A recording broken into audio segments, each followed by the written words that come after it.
नमस्कार साथियों, कैसे आप सभी। मैं स्वनी चौधरी एक बार फिर आप सभी का हार्दिक स्वागत करता हूं आपके अपने परिवार एसएससी मेकर में।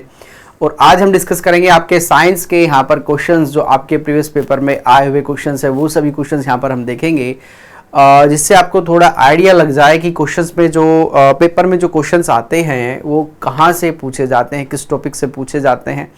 सामान्य विज्ञान यानी कि इसमें हम फिजिक्स, केमिस्ट्री और बायोलॉजी तीनों का यहाँ पर जो कॉम्बिनेशन होता है एग्ज़ाम में, उसके बारे में यहाँ पर चर्चा करेंगे। तो सभी को बड़े ध्यान से उन क्वेश्चंस को देखना है कि जो क्वेश्चंस आते हैं आपके एग्जाम में वो कहाँ से आते हैं। और ये सभी एग्जाम में, ऐसा नहीं है कि एक प्रॉपर एग्जाम ही है उसी के लिए हम यहाँ पर तैयारी कर रहे हैं। आप डिफेंस से संबंधित कोई भी एग्जाम प्रिपेयर कर रहे हैं, सीजीएल है आपका, एसएससी जो भी एग्जाम कंडक्ट कराती है, रेलवे है आपका, टीचिंग है, बैंकिंग है, जहाँ पर भी जनरल साइंस आएगा तो यहाँ से क्वेश्चंस आपको जरूर मिलने वाले हैं। तो आइए स्टार्ट करते हैं आज का सेशन।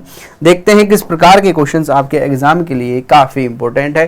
क्वेश्चन को सबसे पहले तो आपको कंप्लीट पढ़ना है, ध्यान से पढ़ना है, उसके बाद ही आंसर करने का आप प्रयास करेंगे। ठीक है, जब तक आप उसको सही से नहीं पढ़ोगे तो आपको क्वेश्चन सही समझ में नहीं आएगा। चलिए, निम्नलिखित युग में से कौन सा एक सही सम्मिलित नहीं है, हमें बताना है कि सही जो इनमें से नहीं है उसका आंसर हमें करना है, उसको अलग छांटना है। चलिए, पहला है ओडोमीटर। जो है ओडोमीटर से क्या नापा जाता है? वाहनों के पहियों द्वारा तय की गई दूरी को मापने का यंत्र ओडोमीटर है। ओंडोमीटर जो है ये विद्युत चुंबकीय तरंगों की आवृत्ति को मापने के लिए यंत्र है। ऑडियोमीटर ध्वनि की तीव्रता मापक युक्ति है या यंत्र है, जो भी आप कहना चाहें। अमीटर विद्युत शक्ति का मापक यंत्र है। विच of the following pairs is not correctly matched. तो ध्यान रखिएगा, इसमें जो आपका एमीटर हो जाएगा ये इसका करेक्ट ऑप्शन होगा, क्योंकि एमीटर के द्वारा आप विद्युत धारा नापते हैं। क्या नापते हैं? एमीटर के द्वारा विद्युत धारा, विद्युत धारा को मापा जाता है। तो ऑप्शन नंबर सी सही होगा। ठीक है ना, तो ये आपको ध्यान रखना है। मैच नहीं करता वो आपसे पूछ सकता है कि इनमें से कौन सा जोड़ा सही है, वो पूछा जा सकता है। अब उसने पूछा है कि कौन सा जोड़ा सही नहीं है, तो उसको आपको ध्यान रखना है, वो चीजें आप ही ध्यान रखिएगा। ऊर्जा संरक्षण का जो आशय है कि ऊर्जा का सृजन और विनाश होता है। ऊर्जा का सर्जन हो सकता है, ऊर्जा का सर्जन नहीं हो सकता परंतु विनाश हो सकता है, या ऊर्जा का ना तो सर्जन हो सकता और ना ही विनाश हो सकता है। Energy conversation means that energy is created and destroy, energy can be created, energy can not be created but can be destroy, energy can neither be created nor destroy. यानी कि ना ही उसको आप क्या कर सकते हो, उसका उत्पादन कर सकते हो या उसको सर्जन कर सकते हो, ना ही आप उसका विनाश कर सकते हो। ऊर्जा जो है एक फॉर्म से दूसरे फॉर्म में ट्रांसफर हो जाती है। ठीक है, जैसे मैंने खाना खाया, ये क्या है? ऊर्जा है, ऊर्जा मुझे मिली। अब मैं बोल रहा हूं, ये भी एक क्या है? ऊर्जा ही है। यानी कि ये एक फॉर्म से दूसरी फॉर्म में कन्वर्ट हो चुकी है। तो ऊर्जा को ना ही नष्ट किया जा सकता है और ना ही उसका सर्जन किया जा सकता है, उसको एक फॉर्म से दूसरी फॉर्म में कन्वर्ट किया जाता है। ठीक है ना, तो ये आपको ध्यान रखना है। चलिए, नेक्स्ट है, एक पिंड का अधिकतम भार निम्नलिखित में से किसमें होता है? वायु में, जल में, हाइड्रोजन में या नाइट्रोजन में। In which of the following is the maximum weight of a body. सबसे ज्यादा जो भार है, ठीक है ना, अधिकतम जो भार है वो किसका है? वायु का है, जल का है, नाइट्रोजन का है। तो ध्यान रखिएगा, जो नाइट्रोजन होता है इसका सबसे ज्यादा भार होता है। सॉरी, नाइट्रोजन नहीं, हाइड्रोजन। ठीक है, नाइट्रोजन नहीं, हाइड्रोजन का सबसे ज्यादा भार होता है। ध्यान रखिएगा, क्योंकि जो द्रव्यमान होता है, द्रव्यमान क्या होता है? किसी भी तत्व का जो द्रव्यमान है ये नियत यानी कि समान रहता है, इसमें अभी परिवर्तन जल्दी से आप देखने को नहीं मिलता। अगर हम बात करें कि इसके भार जो है, इसके भार में परिवर्तन हो जाता है, किसके कारण? गुरुत्वीय बल व उत्प्रेक्षित बल के कारण, उत्क्षेप बल के कारण, इन दोनों के कारण क्या होगा? इसके भार में परिवर्तन हो जाएगा। तो ऑप्शन नंबर आपका यहां पर सी सही होगा, यानी कि हाइड्रोजन इसका आंसर आपका सही होने वाला है। ठीक है, चलिए नेक्स्ट क्वेश्चन है आपका, कृत्रिम उपग्रह पृथ्वी से सुस्पष्टता से ट्रैक किया जा सकता है, इसका आपको जो उदाहरण है ये कहां पर मिलेगा या किसके द्वारा इसको किया जा सकता है? डोपलर प्रभाव के द्वारा, रडार के द्वारा, सोनार के द्वारा या पल्सर के द्वारा। Artificially satellite can be accurately tracking from the earth, यानी कि पृथ्वी से उपग्रह को ट्रैक किया जा सकता है किस विधि के द्वारा? तो ये है आपका डोपलर प्रभाव के द्वारा। क्या प्रभाव है? डोपलर जो प्रभाव है ये ट्रांसमीटर व रिसीवर की सहायता से, किसकी? रिसीवर की सहायता से आप जो है इसको ट्रैक कर सकते हैं। ठीक है, इसको हम कहते हैं डोपलर प्रभाव। तो ऑप्शन नंबर ए सही होगा। साबुन के बुलबुले के अंदर का दाब क्या होगा? वायुमंडलीय दाब से अधिक होगा, वायुमंडलीय दाब से कम होगा, वायुमंडलीय दाब के बराबर हो जाएगा, इक्वल हो जाएगा, वायुमंडलीय दाब का आधा हो जाएगा, यानी कि हाफ उसका हो जाएगा। The pressure inside the soap bubbles, जो साबुन के बुलबुले होते हैं उनका जो दाब है वो किस प्रकार का होता है? Question number 5। तो वायुमंडलीय दाब से क्या होगा? अधिक होगा, तभी वो बुलबुला जो है रहता है। ठीक है ना, चलिए तो ऑप्शन नंबर ए आपका यहां पर सही है। चलिए नेक्स्ट है, ताम्र प्रदूषण से बचने के लिए पीतल के बर्तनों पर सामान्यतः किस धातु की परत चढ़ाई जाती है? जैसे लोहे को जंग से बचाने के लिए उस पर क्या किया जाता है? उस पर जस्ते की परत चढ़ाई जाती है, जिसको गैल्वेनीकरण हम कहते हैं। तो इसी प्रकार से ताम्र प्रदूषण से बचाने के लिए, ठीक है ना, ताम्र को प्रदूषण से हम बचाने के लिए उस पर किसकी? रांगे की क्या चढ़ाते हैं? परत चढ़ाते हैं, यानी कि टीन की हम परत चढ़ाते हैं। तो ऑप्शन नंबर ए सही होगा। ठीक है, और ये जो रांगा है या टीन जिसको हम कहते हैं, कभी कभी एग्जामिनर पूछता है कि इसका सांकेतिक या सिंबल क्या है। इसका जो सांकेत है ये है SN, और इसका जो परमाणु क्रमांक होता है, परमाणु क्रमांक ये होता है भाई 15 होता है। कितना? 15 इसका परमाणु क्रमांक हो जाएगा। तो ऑप्शन नंबर आपका यहां पर क्या है? ऑप्शन नंबर आपका यहां पर ए सही है। साइकिल की ओर कारों में बॉल बेयरिंग, ठीक है, एक बार इसको सही करेंगे। हाँ यार थोड़ा सा ये कटा हुआ है, इसको एक बार सही से पढ़ेंगे। साइकिल और कारों में बॉल बेयरिंग का प्रयोग किया जाता है क्योंकि पहिया और धुरी के बीच में सहस्पर्श का वास्तविक क्षेत्र बढ़ जाए, पहिया और धुरी के बीच में सहस्पर्श का प्रभावी क्षेत्र बढ़ जाए, पहिया और धुरी के बीच में सहस्पर्श का प्रभावी क्षेत्र घट जाए। उपयुक्त कथनों में से कोई भी सही नहीं है।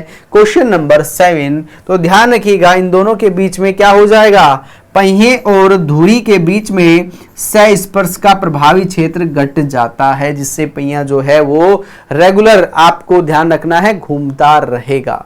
ठीक है, उस पर जो है फोर्स कम लगाने की आवश्यकता होगी, उसकी गति क्या हो जाएगी? तेज उसकी गति हो जाएगी। ठीक है, चलिए नेक्स्ट है, कार्बन की मात्रा अधिकतम होती है ढलवा लोहे में, पिटवा लोहे में, स्टील में या मिश्र धातु में। The amount of the carbon is maximum in cast iron है, इन द रोट आयरन है, या स्टील है, एलॉय स्टील है। तो सबसे ज्यादा जो मात्रा पाई जाएगी ये किसमें? ये ढलवा लोहे में पाई जाती है, जो कि 3% से लगभग कितना? 3.4% से ये 5% के आसपास तक होती है। जबकि अगर हम बात करें पिटवा लोहे में, तो पिटवा लोहे में 0.4% से 0.08% तक होगी। अगर स्टील की बात की जाए तो भाई स्टील की जो मात्रा है इसमें 1.5 होती है।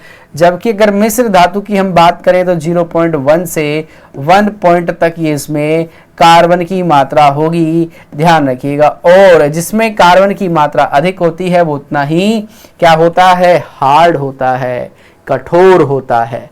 ठीक है, चलिए समुद्र जल को शुद्ध जल में किस प्रक्रिया के द्वारा बदला जा सकता है? जैसे हम शुद्ध जल करते हैं, जल को शुद्ध करने के लिए, जो नॉर्मल वाटर है उसको शुद्ध करने के लिए क्लोरीन का यूज किया जाता है। इसी प्रकार से समुद्री जल को क्या करने के लिए? शुद्ध करने के लिए उसमें उत्क्रम प्राशन हम करते हैं, जिसको रिवर्स ओस्मोसिस कहते हैं। क्या कहते हैं?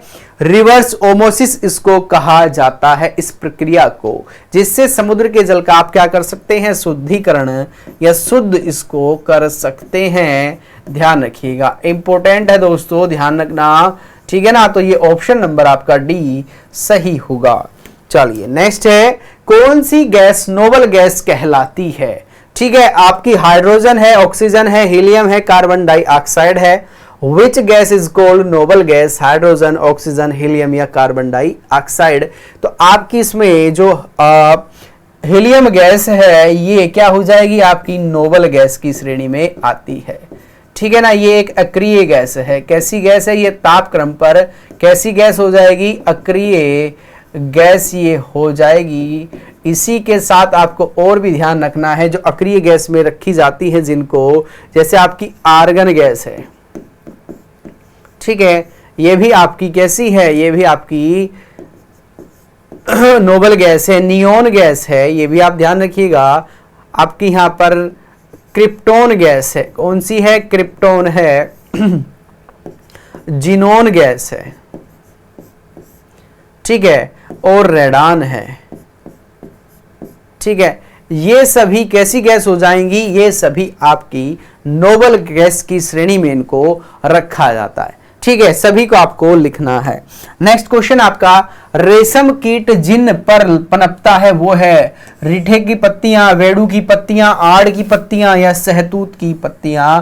तो आपको ध्यान रखना है, on which the skill worm द्रिविस देयर आर। तो ये सहतूत की जो पत्तियां हैं यहां पर ये पनपता है। कहां पर?